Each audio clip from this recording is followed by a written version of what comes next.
Canada के एक 23 साल के लड़के को एक्सीडेंट की वजह से अपना पैर गंवाना पड़ा और उसके जस्ट बाद ही उसे कैंसर भी हो गया।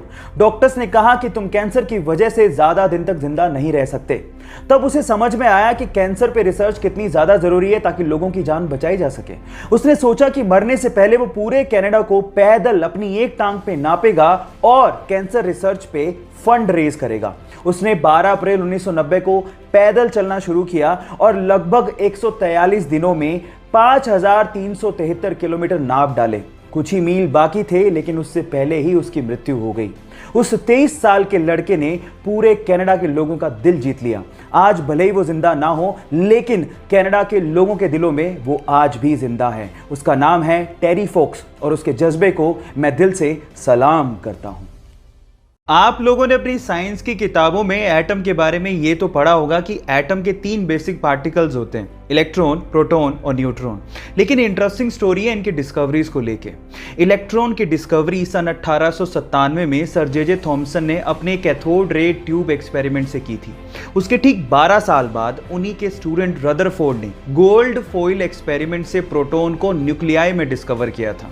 और फिर उसके बाद सन 1932 में रदरफोर्ड के स्टूडेंट जेम्स चैडविक ने न्यूट्रॉन को डिस्कवर किया था।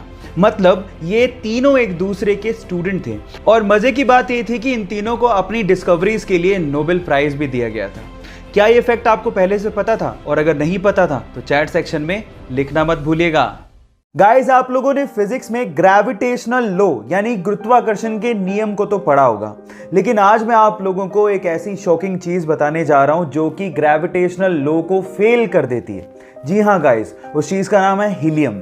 गाइस, जब आप हीलियम को एब्सोल्यूट जीरो टेम्परेचर पे लिक्विड में कन्वर्ट करोगे तो वो लिक्विड एंटी ग्रेविटी की तरह काम करता है। आपको तो पता है कि ग्रेविटी में सारी चीज नीचे की तरफ आती है, लेकिन helium in a liquid state ऊपर की तरफ मूव करने लगता है। क्या हीलियम की इसके पहले तक ये प्रॉपर्टी आपको पता थी? और अगर नहीं पता थी तो चैट सेक्शन में लिखना मत भूलिएगा।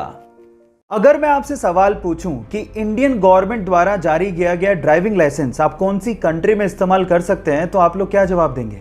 आप लोग कहेंगे कि कैसा सवाल है, ऑब्वियसली इंडिया में। लेकिन मैं आपकी जानकारी के लिए बता देता हूं कि इंडिया के अलावा आप इंडियन ड्राइविंग लाइसेंस को 21 अलग अलग कंट्रीज में इस्तेमाल कर सकते हैं। जी हां, आपने ठीक सुना, 21 कंट्रीज में। इस लिस्ट को ध्यान से देखिए। इसमें आता है US, Germany, France, south Africa, UK और उसके अलावा और भी कंट्रीज हैं जहां पर इंडियन ड्राइविंग लाइसेंस वैलिड है। शर्त सिर्फ इतनी है कि वो लाइसेंस प्रिंटेड होना चाहिए और उस पर जितना भी कंटेंट है वो इंग्लिश में होना चाहिए। क्या इसके पहले तक के फैक्ट आपको पता था? और अगर नहीं पता था तो चैट सेक्शन में लिखना मत भूलिएगा। और ऐसे अमेजिंग वीडियोस के लिए शेयर, सब्सक्राइब एंड लाइक। मिलते हैं अगली वीडियो में।